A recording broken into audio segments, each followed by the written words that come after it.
Hi, everybody. I'm Dr. Kristy Taylor, founder of WORxK Solutions, and I'm here with another great episode of the WORxK Solutions Podcast with Dr. Kyara Ofuani. Dr. Kyara Ofuani is Esquire, is a nonprofit and civil rights attorney, strategist, and managing attorney of Ofuani Legal Group, where she advises organizations, entrepreneurs, and community leaders on governance, compliance, and funding strategy. She's a graduate of Texas Southern University's Thurgood Marshall School of Law and Columbia University. She brings a powerful intersection of legal and nonprofit expertise. Kyara is also the founder of Freedom of Faith Food Bank, addressing food insecurity and environmental justice. As a speaker, author, and advocate, she equips communities with the tools to build sustainable, justice-centered systems. And today we're going to talk about learning, unlearning, and organizational adaptability. Kyara, welcome to the show. Did I miss anything? For having me. No, you didn't miss it. Well, if you guys have been tuning in to some of the WORxK Solution podcast for a number of years, Kyara's not new to the show. She was on during our first season, and she was Miss Black Texas. Did I get that right? USA, right? Yeah. And it was her that inspired me to actually run for Miss Black Maryland USA. Right. And so I jumped into never been in a beauty pageant. So it's just amazing. Kyara has done some wonderful work with partnering with us, teaching a class on nonprofit, which people still ask about today. I literally just shared the Zoom link from that recording from almost a year or two ago. Just maybe a week ago with somebody who was interested. So your impact that you've made and being able to connect with you has been powerful. So I'm looking forward to our topic today when it comes to learning, unlearning, and organizational adaptability. Now, you guys know here at WORxK Solutions, we really focus on one, career branding, and two, when it comes to helping people in the workplace, we focus on the concept of behavior agility. And what is that? And that really just means being able to have the emotional maturity to be able to adapt and respond to certain situations, whether it's life or what's happening in the workplace, and to be able to leverage it as an opportunity. I kind of look at it as being politically savvy. But we know that this is an important skill when it comes to leaders shaping the culture of an organization. But behavior adaptability, it can take a moment to change, right? And so sometimes we just don't know what we don't know. So we're going to get into this discussion today. And so, Kyara, when we talk about learning and unlearning in organizations, what does that mean in practical terms to you? Yeah, I would say so. Learning and unlearning in a practical way is honestly just adding new knowledge and substituting it for the things that you may have mislearned. So what I have seen a lot of times as I go through the business realm is that maybe just from the way that things were back when we were younger, or the way that we perceive something, we have thought that this is just the way that you do business in general. But as society has grown, as technology has advanced, and we're in a more modern age, we have to be able to adapt to new things. So the simplest way I could say something like, a practical example is before maybe we would mail people flyers or advertising to their home to show our business. But now we have email marketing, for example, that's just like a wide range to show adaptability of how we have to just be more in a technological age. We still want that personable feel. We still want to be able to have that human connection, but we do have to adapt to what technology is doing now, because social media, AI, other modern ways of technology aren't going anywhere. And so it's better that we use it to our advantage than to kind of get lost in the sauce, if that makes sense. Yeah, I love that definition and the practical approach that you provided, because I want to dive deeper into that, right? When we look at learning and unlearning and what we really focus on here in terms of behavioral change, right? You kind of pointed it out. It could be something as simple as how we market, how we do, because you work with a lot of nonprofit organizations. You've always done work in the community. And one of the things is people kind of get stuck in their ways. And when you're talking about going into, let's take the nonprofit organizations, for example, that you go into and you try to facilitate that process, show them support on how to get to the next level.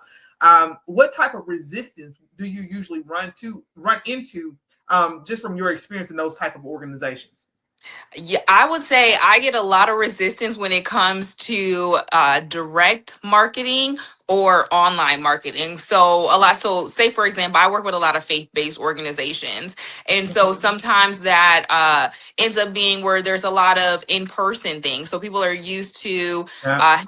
speaking to people when they go to church or they have Bible study or they have whatever. And so they're able to get a lot of traction from that. But that ends up being saturated if you're only speaking to the same people. So for example, if a church is trying to raise money, they'll want to have like a fish fry, for example. And there's nothing wrong with the fish fry, okay? They may get some money from that fish fry, but I'm trying to advance them of like, hey, if you sign up for donor bases, there are a plethora of donor bases where you can create a profile and have your nonprofit, the information, your payment links. And there are people that go to donor bases just to look for missions that they could be more philanthropic. Or there are sites where if you have a job, for example, your job will allow you to put a percentage of your paycheck to a nonprofit effort. If you're signed up on the sites on the donor basis that your nonprofit is on there, an employee may be searching through to see something that aligns with them, and they may be able to give that percentage to you. And so there are some ways that you can kind of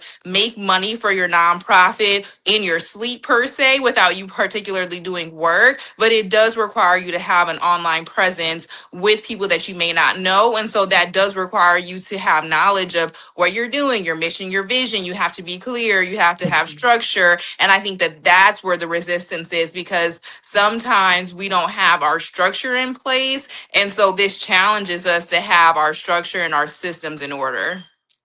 And I would also challenge you on that by saying that sometimes that in these more corporate environments that I work in, sometimes it's so structured that when you go Yeah. in to say, we're going to do a change initiative, right?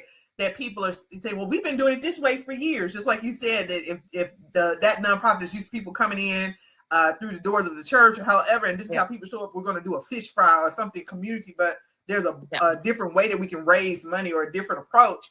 People are not always open-minded to that. So some of those same things apply in a corporate in environment, right? Where we go in, we have to institute and navigate change, or even when it comes to team dynamics and how leaders are engaging with their teams. As soon as you propose something, there's always some level of resistance. But this is why we're talking about this process today of learning and unlearning in organizations, right? Because change within an organization takes time. So I know that you gave that example of marketing, but I want to go to the next question because I want to continue to build on this conversation, because she's coming in sharing her real world experience. But I also, guys, want you, as you're listening to this conversation, to apply this to your everyday workplace, right? When you are used to things being a certain way and not always open to the idea of change. One of the big questions that I'm getting right now is, well, Dr. Taylor, especially because, I'm a career coach. And so one of the biggest challenges that people are facing right now with the job market is, well, is AI going to take my job? Right. Okay. And then I always go back and tell people, like, you have to position yourself where you are the asset in tool, and AI is just helping you to improve things like your workflow and your processes. Right. And so not necessarily, particularly with the clients I work with, AI has the ability to enhance, but if you're if you're not open-minded to how it can help enhance your workflow or processes, or even dig deeper to do analysis and things like that, you're not really taking advantage of it. So why is unlearning, when people are so used to things in a way, right? And this in the habit, and you've done, again, a lot of community-based work. Why is unlearning often more difficult with learning than actual learning, especially for leaders and established teams? I would say that it's more difficult because it requires humility and it disrupts what people have built. I So love if that. you believe that you have built a strong foundation, this has been working for you, sometimes, that pride hops in and it's hard to humble yourself to change or to unlearn. Or sometimes people are even just hurt that maybe I learned something wrong or that I felt like I was lied to. And so that is a lot of times why it's hard to unlearn something and relearn it. But I have tried to communicate to leaders that, hey, we have to evolve. Like, this is all evolution. If we want to be sustainable, if we want to create a legacy, we do have to be okay with getting the right information. Even if the information that you used before worked for that particular generation or that particular society, you need to be able to adapt to what works right now. Also, I think that strong leaders are the ones that can learn from the people that follow them. And so if you're a leader that doesn't like to listen to your followers or doesn't like to take advice, or doesn't just like to be wrong in general, that is why it ends up being really hard to unlearn certain things. Yeah, that was a perfect answer to that. I taught a class yesterday on emotional intelligence, and one of the things I kind of do is leverage, building that emotional maturity, right? And that's going to help you to evolve in all of those areas of emotional intelligence. And we know that one of the most important aspects of emotional intelligence is self-awareness. And one of the things I said to that class was, when we're dealing with trying to unlearn in this way or trying to evolve and improve, that our ego is going to we're always going to be battling ego, right? Because it's exactly what you said, Kyara, where it's I learned it this way, or maybe I built this kingdom in whatever this thing, right? I'm so invested in it, I don't want to see it torn down. But that's the part of growth, right? If I've learned, as somebody who is a career coach, who is, who has lost a job, resigned from jobs, transition is a part of life. So it's not that big of a deal. And it's just understanding your value and what you can bring to the table. And then plus, really from a leadership perspective, you should really always be kind of focused on this ideology of succession. You're planning for the next generation to come behind you. You're not going to be in that position forever. So why are you holding on to this kingdom or this ideal or thought that you have as if, and not training the next group or evolving in a way where you can move on to the next thing, and then you're bringing up the next group behind you. So I love absolutely what you said, and I want to shift to adaptability. And please feel free that as you go through this conversation, because I know that you've done a lot of community work, when you're trying to work and engage in community, right? And when people are even in communities, like, okay, in order for us to get this for our community, here's what we need to do. Any resistance that you might experience, because again, here at WORxK Solutions, we're all about community, right? And if you see my schedule, I'm still out and about during the week doing 300 things in communities, supporting nonprofits. So this is still my heart. And so we talk about behavioral agility and being able to adapt, being able to transition. So what role because I heard you kind of pointed out earlier, does adaptability play in helping organizations and communities, stay relevant in changing environments?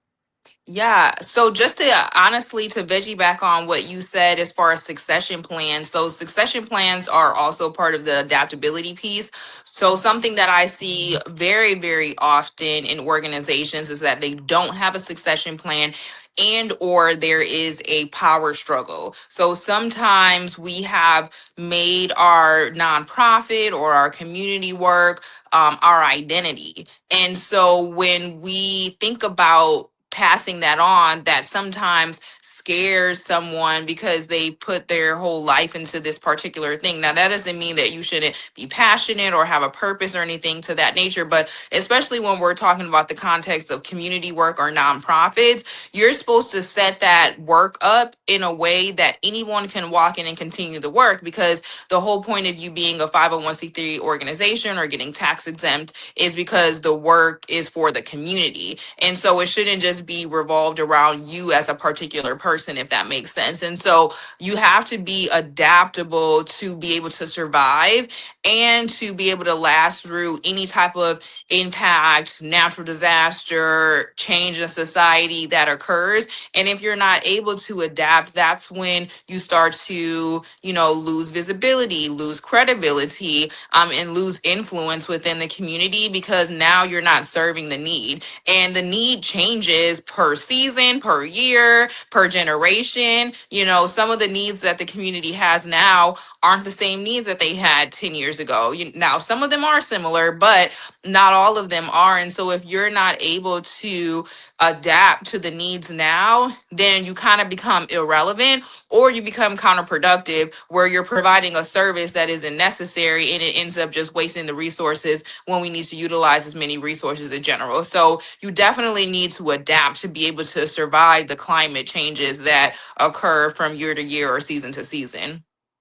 That was such a great answer, because what you had me thinking about, I've never really, I look at everything from a business context, right? But when we talk about building community, that succession plan, and we're even doing it for the next generation. It's not just even the jobs, but it's the legacy Yeah. that we're leaving within our communities, right? As we do. And I know that a lot of the nonprofit groups that I work with, some of the funding has even dried up because maybe they were relying on government grants, et cetera. So you have to Yeah. look at a new way and new approach to be able to do things, right? Who you partner with, being strategic, but also you should be preparing that next generation of young leaders, of people to come behind you that's going to keep doing the work to be advocates and engaged, in fundraisers and all the things that are needed so that work can be done for community. So Yeah, you and hear even us from talk a a lot.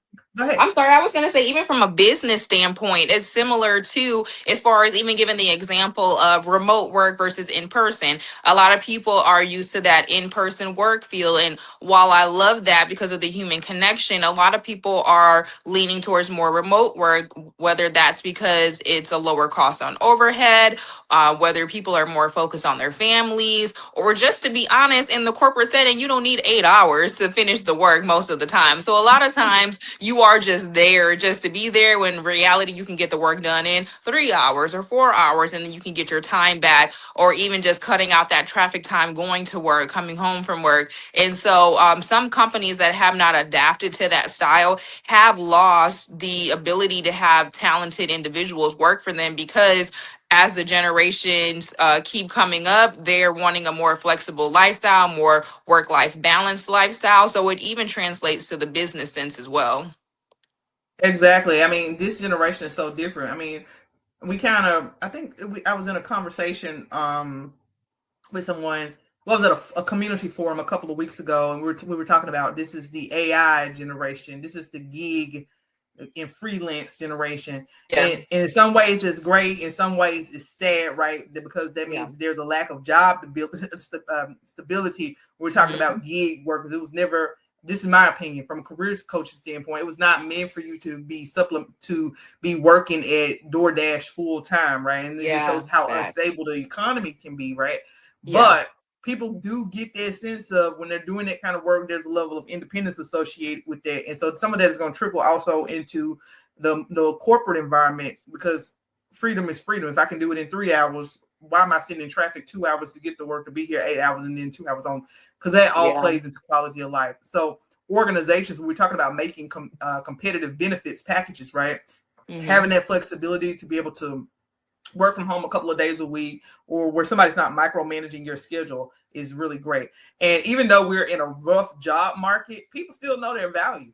Like, Yeah. I have had students that I taught years ago that are like, you know what, I'm just going to do this influencer thing, and will build an empire. Like, it's so many different ways for people, Yeah. for young people to make money. So that's a whole nother show that I can go direction I can go. So Kyara, this is really a great conversation. When it comes to your work in advising organizations on governance and compliance, Yeah. you likely see systems that have been in place for years, kind of what you pointed out earlier, right?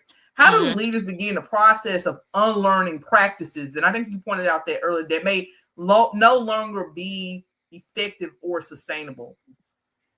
You said, how do they, I'm sorry, can you ask that last part again? How do they like Mhm. practically unlearn it? So you've seen, because you talked about the importance of having systems in place, Yeah. right? But some people have had systems in place so long that even the system, they're just used to that system, but it's not Yeah. necessarily working, right? So how do leaders begin the process of unlearning practices that may no longer be effective or sustainable? I would say it really stems down to keeping up with your industry. So, for example, even though I got my license as an attorney, I have to continually do learning education. They call it CLEs, for example. So, every year I have to do a certain level of CLEs because the law changes. There may be new policies. I have to renew my license on a yearly basis in order to stay up to date with the law. And so that translates to each industry. Just because you maybe got an engineering degree does not mean that the way that you've learned that particular system or the information has not evolved or changed. So I would say keeping up with your industry, whether it's the news for that or just keeping up on the latest updates. And then also just looking at new appliances that have come out. And I think that that would help just to know what works best for you. So I feel like yearly people should be be at least yearly to maybe every 2 years, making sure that their systems work for them, or checking to see if there's something that is more suitable to help their business scale, I think would be like the first base of seeing things. And honestly, they have consultants, or you can even have like a team member that is looking into the latest updates of your industry. But you always should be looking at how you can scale your business and how you can improve. And I think that that's just like a basic practical way to do that. Yeah, from an organizational perspective, because one of the questions I want to follow this up with, because leaders don't always necessarily understand their sphere of influence, and I say this all the time, right? Yeah. Whether you are a small business like WORxK Solutions, right? I recognize I have a sphere of influence because for over 20 plus years I've been a teacher. Those same young people that followed me as a young professor, right? A lot of those young people stay connected with me. That's a sphere of influence. Even if it's like, I still want to be the multi-million-dollar influence, I'm still influencing their life, right? So leaders, they influence organizational culture, right? The things you do in the community, when you ran for office, when you ran for Miss Black Texas USA, that is a sphere of influence, right? And so having that understanding. And so what you said there in terms of, being aware and just doing your best to stay abreast of change, is not even just knowing what's happening, right? But it's also taking the risk, taking a calculated risk on, okay, this is happening. How can I incorporate some of these practices into my organization to help us evolve and grow? And always doing some type of assessment or analysis to what's working, what's not working, right? Getting the feedback from the people that are on the ground floor, because you as a leader might not necessarily be the expert on everything, but that's why you hire team members, which you pointed out, right? You might have team members who are individual contributors who are experts and know what's going on, and being open to allow them to try some of their ideas, right? We're not going to run with everything, but opening that ground floor and focusing on being innovative, that's what's going to keep you going. I was just talking to my business manager earlier today, and we've done all of the things, hired coaches, consultants, and we've done the mail outs, and, and I said, okay, we'll do something. If it's not working, it's just not working, right? And so we have to do a different approach. And it's like being open to pivot has really been beneficial to us, because it's allowed us to learn the good and the bad and the hard way. But those are the lessons and things, because it allows you to benchmark practices in your business. Now, I want to transition a little bit here, because, as a nonprofit and civil rights attorney, you operate in environments where policy and structure matters so deeply. And so how can organizations balance the need for compliance with flexibility? Because we talked about systems, right? Yeah. But how can if I am an organization, how can I balance the need to be in compliance, but still leaving room for us to be flexible enough to grow and adapt to changes that may be taking place? That's a great question. I would say compliance really is your foundation. So, for example, if you're not staying in compliance with your taxes, you're not staying in compliance with the rules of keeping a 501c3, then you would lose that status. And so, at minimum, you need to just balance out making sure that you're staying within the needs of, whether it's making sure that the finances are going to the community or the mission of your organization, you're filing taxes and different things of that nature, just like at a basic level. But the compliance measures aren't in there to suffocate you. You're still able to run your nonprofit as a business in the way that you believe is best for you.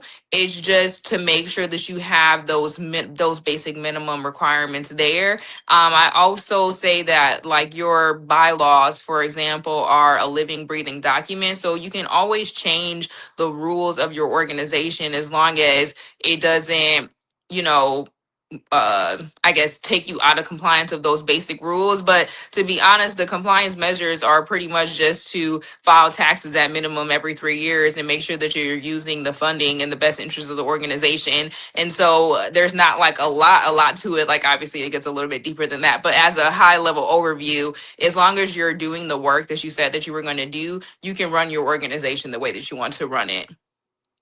So, because people they get so overwhelmed. It gets so overwhelmed with that, right? And that you think, well, I have to check every box. You do have to check the boxes, right? But that doesn't, again, that goes back to that conversation on systems and learning, unlearning. Nobody's going to be perfect at this when you first come in. Whether you come into an organization as a leader or you're starting a business or a nonprofit, nobody's going to be perfect at it. You learn, grow, and adapt over time. But you have to leave space for it. That's some fundamental baseline things that you have to do, as you point out, Kyara. But you have to leave room for yourself to grow and adapt, your organization to grow and adapt to change.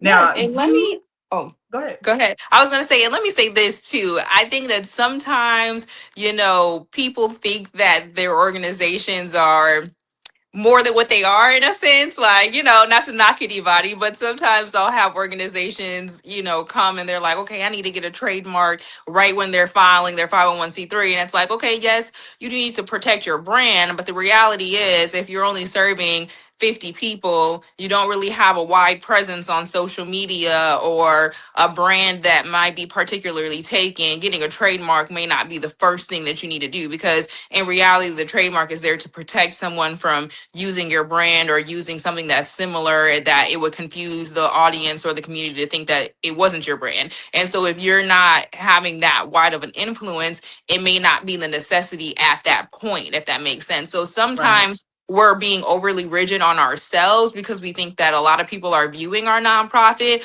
but in reality, it's like you're not relevant till you're relevant. If it makes sense, like the government or other community members aren't really looking until something maybe major happens, or you have like a lot of funding, or you're doing something controversial. But if you're staying within the guidelines, you're just serving your community, a lot of times, as long as you're making sure that you hit those basic things, people aren't gonna be all in your business, so I do think that also we should just give ourselves more grace and not just overly think that everyone is looking at every single thing that we do with our nonprofit, and that'll help us have more flexibility too.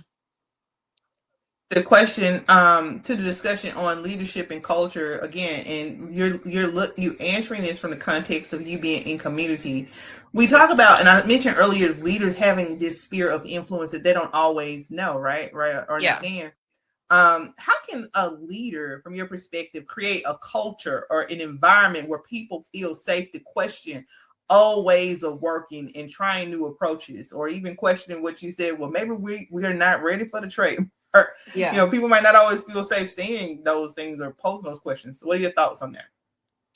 I believe that there should be some level of accountability on a regular basis. So whether you guys are having weekly meetings where we're able to talk about how to improve the organization, or we're consistently sending out surveys or data that can show our measures of impact, what's working, what our followers, our team members, our volunteers like, I think that cultivates a safe space.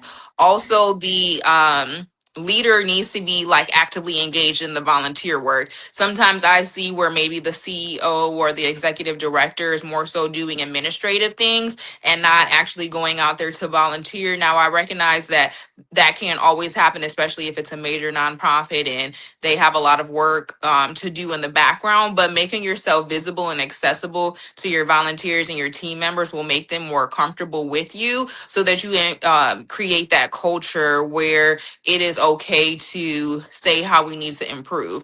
And if there is a leader that is not okay with talking about how we need to improve, then there needs to be some type of communication on maybe transitioning that leader. And that's what the board of directors are there for. Like, the board of directors are that accountability. They're supposed to make sure that the CEO, the executive director, is acting in the best interest of the nonprofit and the community. And if that person is not able to take feedback and actively make sure that they're improving and scaling the organization, then that's why those individuals are there, to keep them accountable, look at transition and things of that nature. Great feedback. Now, we're approaching the end of our discussion, but I just want to point out to people that you're not only engaged in supporting community and nonprofits, you own a nonprofit, and you have done this work through your work with Freedom of Faith Food Bank. So you address complex issues like food insecurity and environmental justice. So you've done the work, and you help organizations build. You also help organizations build sustainable, justice-centered systems. When it comes to doing this work, right, and being in community, doing this nonprofit work, and we're talking about learning, unlearning, all of these great things. Yeah. What behaviors or mindsets have you seen make the biggest difference in whether those systems succeed over time? I would say openness, adaptability, emotional intelligence, a lot of that, because when you're working in a civil rights or a justice centered environment, it can cause controversial or conflicts, especially when you're hitting on topics that may be going against the grain, maybe going against the norm, and you may have to say some things that may cause people to be uncomfortable. However, when we're working towards trying to come to a place of equal playing field for the community as a whole, we have to have the boldness to be able to say and do these things. And so the more that we're able to surround ourselves with people that are open to unlearning, to adapting, to changing, and aren't afraid of maybe that conflict, then we're able to get more work done. Because the reality is conflict isn't bad. It's just how you handle that conflict. I think that sometimes we have been tricked into feeling like, okay, if there's a conflict, then, this is a negative environment. But reality, the conflict is just that you have difference of opinion with someone. And obviously that it is an encounter that happens on a regular basis, especially if you're in the justice space. And so as long as you're approaching that conflict in an emotionally intelligent way, you're respecting others, and you're coming with your evidence and the knowledge to be able to back up what you're saying, then we can, make movement in what needs to be done. So I would say like mainly openness and adaptability is very, very key in this type of environment.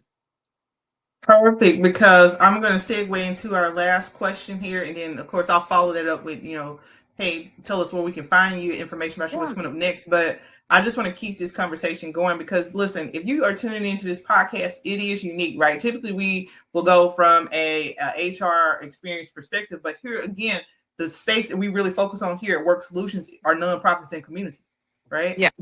In education, and so there is when you talk about change and you're dealing with nonprofits, community in the world of education and even healthcare, you're talking about organizations that are experiencing constant change. And I'm talking about organizations that will start with zero funding and then build from that, right? So I just think from the context of this discussion today, when we're talking about how to learn, unlearn, adapt to change, there's really no better context from looking at this from what do nonprofits and community-based organizations experience, because sometimes we're dealing with such volatility that you have to be open to new things, right? So for leaders who feel overwhelmed by constant change, what is one practical step that they can take to strengthen their organization's ability to learn, unlearn, and adapt so that they can move forward? I would say so organization and time management are definitely key. I'm definitely a big writer of the tasks that need to be done. I'm using task apps, calendars, and things of that nature. So if you're able to create some type of plan, whether it's getting a consultant to help you or a team member to help you, or you creating that strategic plan yourself and then creating a timeline of steps, then that helps you just check off the boxes of what you need to do. If you're keeping everything in your head or you're just looking at a bunch of things that need to be changed, sometimes that is what can become overwhelming. But I found that if you create a timeline of like, hey, okay, I want to get these things done in 3 months, this is what I can do on a weekly basis to be able to achieve this goal, it does allow things to become less overwhelming. And then also just being able to be humble enough to ask for help. And maybe if you're not the most organized, getting someone else that is organized to help you achieve those goals are generally the best ways that you can not be overwhelmed with the changes that need to be had. Yeah, most of the time when you're a leader of a team, right? And I think that one of the reasons why a leader can become so overwhelmed is because you take on so much of that responsibility. And you have to remember the art of being able to delegate some of those things. And you have to find a champion of that change, because most of the burnout from a leadership perspective is not only from you taking on all of the responsibility, but it's also the fact that you haven't properly delegated and you haven't properly found a champion of that change. And we've all been exposed to Kotter's 8-step approach to change, right? But you have to have a champion of that change, somebody who's going to help you to navigate that and help you to manage that burden. So this has been a great conversation, Kyara, and I want to thank you for coming on today. So tell us, what do you have coming up next? What's happening in your world, and how can people find and connect with you? Yes. So right now in my world, I am doing a lot of work around health, food, and environmental justice. I have started to tap into the environmental health justice in the beauty realm. So partnering with organizations that are doing policy and lobbying around chemicals that are in beauty products, hair products, and things like that that are marketed to minorities, and helping with a lot of law policy around that in California, trying to transition that here to Texas and things of that nature. Also, just focusing on policies around the chemicals that are in food that are marketed to minorities as well. So that's kind of a lot of like the law and policy things that I've been doing lately. And if you want to follow some of that, we've been having conferences and events and just trying to find more people to be able to advocate in their state on some of those things. They can follow me at Dr. Kyara Ofuani on Instagram, well, really on all platforms, or they can just go to our website at ofuanilegalgroup.com, and then that'll take them to all of the platforms. Hey, this has been a fantastic conversation. I love the lens of being able to look through it from the standpoint of nonprofit and community, because again, a lot of who we engage with are people in nonprofit and community. And so we need to be able to understand that if you've been doing it a certain way for a long time and the way that you've been doing it is not working, it's time to unlearn those behaviors and relearn, right? It's time to make that transition. And sometimes from a leadership standpoint, it can be overwhelming, but don't forget, you're not necessarily doing it alone. You can find a coach, a consultant. You have team members there. Learn how to delegate and learn how to get in and find yourself a champion that can support you in making a change. Guys, thanks for tuning in today. Any final words, Kyara? Yes, I would just veggie back off of you that if you want to be able to scale and grow and really make influence in your community, you have to be able to adapt and unlearn some things, be open, just be humble so that you can make the impact that you need. Because there's no point of just doing work that is just making you busy, but not actually making impact. So just be humble enough to unlearn and ask for the help that you need. Right. Thanks for tuning in, guys. Be sure to check us out on WORxSolutions.com. Be sure to check out this episode of the WORxK Solutions Podcast across all of our social medias. And we wish you the best. Thanks for tuning in and have a great day.